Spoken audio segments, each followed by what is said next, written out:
लालू जी ने लड़ना पसंद किया, झुकना पसंद नहीं किया। लालू जी को गिराने के लिए विरोधी लगे रहे कि अब खत्म हो जाएगा, अब खत्म हो जाएगा।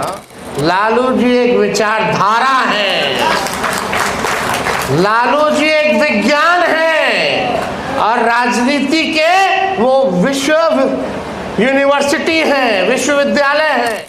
बताओ, बिहार के जो मुख्यमंत्री हैं ये लालू जी के पाठशाला के ओरिजिनल भाजपा ही नहीं है, ओरिजिनल आरएसएस के लोग नहीं है। आज कितनी पार्टियां टूट गई भाई, सत्ता में रहते हुए भी।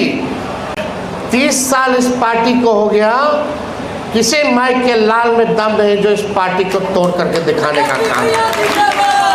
पार्टी लालू जी ने 1997 में इसकी स्थापना की थी और आज 30वें साल में हम लोग प्रवेश कर गए। लालू जी एकमात्र देश के ऐसे नेता हैं जो अपने विचारधारा से, अपने कमिटमेंट से कभी भी समझौता नहीं किया। चाहे सांप्रदायिक शक्तियां हो या सामंती शक्तियां हो, लालू जी ने लड़ना पसंद किया, झुकना पसंद नहीं किया। एकमात्र ऐसे नेता लालू जी जो है। लालू जी को गिराने के लिए विरोधी लगे रहे कि अब खत्म हो जाएगा, अब खत्म हो जाएगा। कुछ तो विरोधी लगे, कुछ सहयोगी भी लगे कि गिराया जाए लालू जी को, लेकिन जब कोशिश किया, लालू जी और मजबूती के साथ उभरते हुए नजर आने का काम किया।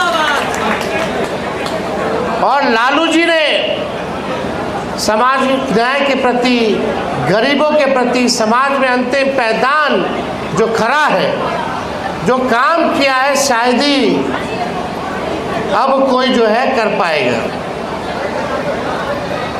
लालू जी ने चाहे आरक्षण का मुद्दा हो, मंडल कमीशन का मामला हो, दंगा फसाद जहां होता था, लालू जी हमेशा खड़े रहते थे, पीड़ितों के साथ खड़े रहते थे। आज जो लोग भी गाली जो लालू जी को देते हैं, बताओ, बिहार के जो मुख्यमंत्री हैं ये लालू जी के पाठशाला के ओरिजिनल भाजपा ही नहीं है, ओरिजिनल आरएसएस के लोग नहीं है। लेकिन आज वहां चले गए हैं, सिलेक्टेड हो गए हैं, तो लालू जी को गड़िया रहे हैं। और लालू जी क्या कि जी भी नहीं लगाते, नाम से बोल रहे हैं। तो ये तो उनका संस्कार बताता है कि किस संस्कार के हैं। राबड़ी जी के समय वो मंत्री बने, सचेतक बने। लालू जी ने उनके माता को, उनके पिता को, उनको, उनके भाई को, किनको मौका नहीं दिया। लेकिन जो लोग भी लालू जी को आज गाली देते हैं, ये बात वो सोच ले और समझ ले कि लालू जी केवल नाम लालू नहीं है, लालू जी एक विचारधारा है, लालू जी एक विज्ञान है और राजनीति के वो विश्व यूनिवर्सिटी है, विश्वविद्यालय है। ये बात उनको समझना पड़ेगा। सम्राट चौधरी काहे बोल रहे हैं आपको पता है? काहे इतना गरिया रहे? वो दिखाना चाहते हैं मोदी जी, अमित शाह को कि वो ओरिजिनल भाजपा ही हो गए हैं, और कोई बात नहीं है और कोई कंपैरिजन है। चाहे जो है ठीक है। कोई लोग लालू जी ने किनको नहीं बनाया, कितने एमपी बनाए, कितने मंत्री बनाए, कितना लोगों को मौका दिया, सबको मौका दिया, सबको बनाया। लालू जी भी बनाए। अब फैशन हो गया कि जो लालू जी को गाली देगा वो बनेगा, वही फैशन चलता आ रहा है। तो आप बात समझ लीजिए कि लालू जी के बिना बिहार और देश की राजनीति संभव नहीं है। हमारा दल जो लालू जी ने बनाया है, आज कितनी पार्टियां टूट गई भाई, सत्ता में रहते हुए भी, सत्ता में रहते हुए भी कई मुख्यमंत्री चुनाव हारे या हराए गए, यह विषय अलग है। लेकिन आज 30 साल इस पार्टी को हो गया, किसी माइक के लाल में दम नहीं जो इस पार्टी को तोड़ करके दिखाने का काम है। क्योंकि लालू जी ने इस पार्टी को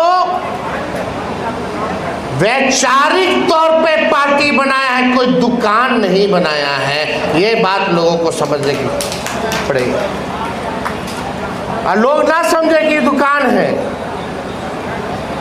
ये एक वैचारिक तौर पे है। कोई इधर, कोई उधर, कोई इधर, कोई उधर, किसी एक व्यक्ति के आर्थिक स्थिति को सुधारने के लिए पार्टी नहीं है, बल्कि ये वैचारिक तौर पे संघर्ष करने के लिए ये पार्टी है। इसलिए मुझे पूरा विश्वास है कि हम सब लोग मिलजुल करके, एक हो करके आगे हम लोग लालू जी के विचारधारा को जन जन तक ही नहीं पहुंचाएंगे, लेकिन एक दिन ये छल कपट करने वाले जो भाजपा आरएसएस के लोग हैं, जो बेईमान लोग हैं, जो सामाजिक न्याय को मानने वाले लोग नहीं हैं, आज भले इन लोग सत्ता में काबिज हैं, लेकिन हम लोग जिस दिन एकजुट होकर के ईमानदारी से लड़ेंगे, ये लोग कहीं टिकने वाले नहीं हैं। 2 करोड़ वोट हम लोगों को लगभग वोट मिला। कितनी बेईमानियां की गई, कितना कुछ नहीं किया गया, किससे किससे हम लोग नहीं लड़े, सबसे लड़े, लेकिन फिर भी जनता हम लोगों के साथ खड़ी है। कोई मामूली वोट 2 करोड़ नहीं होता है। अब तक इतना वोट नहीं मिला। पहले 30%, 24% ला करके हम लोग सरकार बना लेते थे, आज 40% ला करके भी हम लोग सरकार नहीं बना पा रहे। इसका एक डिजाइन है आरएसएस और बीजेपी का, चाहे ईवीएम का खेल हो, या बेईमान अधिकारियों का खेल हो, या पैसे का खेल हो। 10-10 हज़ार रुपया बांटा गया। आज हम पूछना चाहते हैं भाजपा के लोगों से, मुख्यमंत्री जी से, कि 1,90,000 महिलाओं को, 2 करोड़ महिलाओं को कब मिलेगा? आज बिहार का खजाना खाली है, पैसा नहीं है पेंशन देने के लिए, कर्मचारियों को देने के लिए पैसा नहीं है, कोई योजना में पैसा देने के लिए नहीं है। एमएलए साहब लोग से पूछ लीजिए, एमएलए फंड का भी बंटाधार कर दिया है।